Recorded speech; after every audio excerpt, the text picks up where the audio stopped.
America और Iran, ये दो नाम सुनते ही सालों की दुश्मनी की तस्वीर सामने आ जाती है। पर इस टकराव की असली जड़ क्या है? चलिए आज इसी उलझे हुए रिश्ते को परत दर परत खोलते हैं। अब देखिए, कहानी में एक बहुत ही दिलचस्प मोड़ है। आज अमेरिका ईरान के न्यूक्लियर प्रोग्राम को किसी भी हाल में रोकना चाहता है, पर सोचने वाली बात यह है कि इस प्रोग्राम की नींव ही अमेरिका ने रखी थी। तो ऐसा क्यों हुआ? आइए इसी पहेली को सुलझाते हैं। आज जो हम हेडलाइंस में देख रहे हैं ना, उसकी जड़ें कई दशक पुरानी हैं। तो इस कहानी को समझने के लिए हमें बिल्कुल शुरुआत में जाना होगा। देखिए, ये कहानी किसी बम या मिसाइल से शुरू नहीं होती। ये शुरू होती है तेल से, और एक ऐसे सीक्रेट ऑपरेशन से जिसने ईरान की किस्मत हमेशा हमेशा के लिए बदल दी।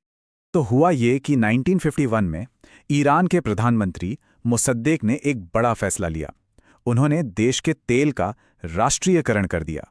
मतलब अब तेल का सारा पैसा ब्रिटेन के बजाय ईरान के खजाने में जाएगा।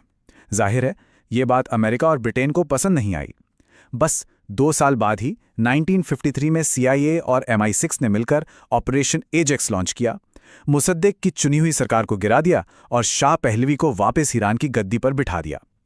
अब ईरान सोवियत संघ के खिलाफ अमेरिका का एक खास दोस्त बन गया था।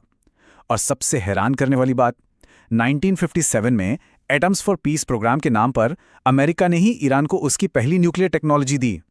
इसी धोखे ने ईरान के लोगों में अमेरिका के खिलाफ गुस्सा भर दिया, और यहीं से डेथ टू अमेरिका जैसे नारों की शुरुआत हुई। अब बात करते हैं कहानी के सबसे जरूरी हिस्से की, पैसा। 1970 के दशक में अमेरिका ने एक ऐसा आर्थिक सिस्टम बनाया जो आज भी उसकी सुपर पावर वाली हैसियत का सबसे बड़ा राज है। एक ऐसा सिस्टम जिसे बचाने के लिए वो कुछ भी कर सकता है। देखिए, 1971 में अमेरिका ने गोल्ड स्टैंडर्ड खत्म कर दिया, यानी अब डॉलर सोने के आधार पर नहीं छपता था। तो सवाल यह था कि दुनिया डॉलर पर भरोसा क्यों करेगी? अमेरिका को इसका जवाब मिला तेल में, और यहीं से शुरू हुआ पेट्रो डॉलर सिस्टम। ये डील बहुत सीधी सीधी थी। दुनिया में किसी को भी तेल खरीदना हो तो उसे पेमेंट सिर्फ और सिर्फ अमेरिकी डॉलर में करना होगा, और तेल बेचकर जो डॉलर मिलेंगे वो देश उन्हें वापस अमेरिका में ही इन्वेस्ट करेंगे। और ये जो साइकिल बनाया गया, ये वाकई कमाल का था। 1974 में अमेरिका ने सऊदी अरब के साथ एक डील की। तुम अपना सारा तेल सिर्फ डॉलर में बेचोगे। देखते ही देखते बाकी तेल बनाने वाले देश भी इसी लाइन में आ गए। इससे हुआ ये कि तेल खरीदने के लिए पूरी दुनिया को हमेशा डॉलर की जरूरत पड़ने लगी, और इन देशों ने तेल से जो बेहिसाब डॉलर कमाए, जिन्हें पेट्रो डॉलर कहा गया, उन्हें वापस अमेरिकी ट्रेजरी बॉन्ड्स में लगा दिया। अमेरिका ने इसी पैसे से अपनी अर्थव्यवस्था और मिलिट्री को दुनिया में सबसे ताकतवर बनाया, जो बदले में इस पूरे सिस्टम की हिफाजत करती थी। इस सिस्टम ने एक सीधी साधी लक्ष्मण रेखा खींच दी थी। जो कोई भी पेट्रो डॉलर सिस्टम को चुनौती देगा, वो अमेरिका का दुश्मन माना जाएगा। और इतिहास गवाह है, जिसने भी तेल को डॉलर के अलावा किसी और करेंसी में बेचने की कोशिश की, चाहे वो गद्दाफी हो या सद्दाम, उसका अंजाम सबको पता है। तो एक तरफ अमेरिका का पेट्रो डॉलर सिस्टम मजबूती से जम चुका था, लेकिन तभी ईरान में एक ऐसी क्रांति हुई जिसने मिडिल ईस्ट में अमेरिका की पूरी बाजी ही पलट दी।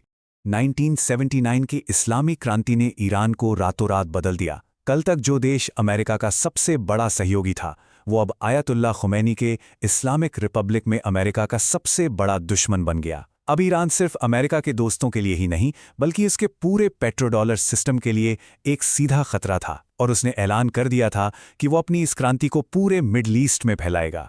ईरान ये बात अच्छी तरह जानता था कि वो सीधी जंग में अमेरिका के सामने नहीं टिक सकता।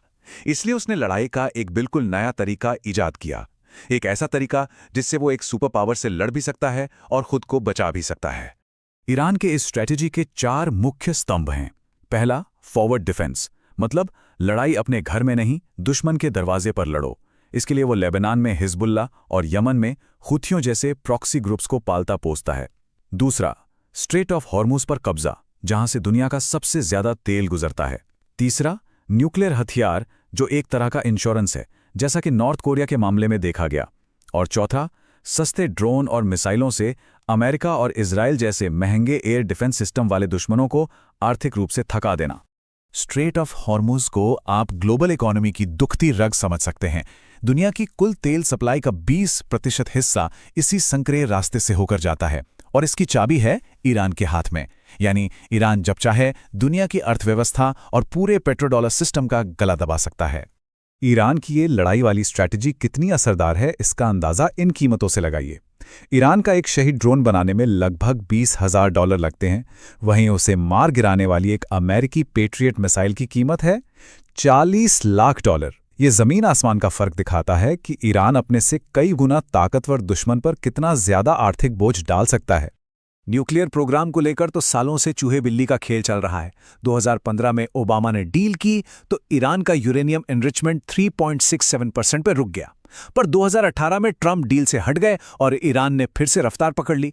2021 तक ये 60% पे पहुंच गया और 2023 आते आते तो हालत ये हो गई कि ईरान बम बनाने के लिए जरूरी 90% एनरिचमेंट से सिर्फ 12 दिन दूर था। इराक में सद्दाम हुसैन का जो हश्र हुआ, उससे ईरान ने एक बहुत बड़ा सबक सीखा। उसने मोज़ैक डॉक्ट्रिन को अपनाया। इसका सीधा मतलब है कि उसने अपनी पूरी मिलिट्री को 31 आज़ाद टुकड़ियों में बांट दिया है। इसका फ़ायदा ये है कि अगर दुश्मन ने तेहरान पर हमला करके सेंट्रल लीडरशिप को ख़त्म भी कर दिया, तब भी देश के बाकी हिस्से लड़ाई जारी रखेंगे।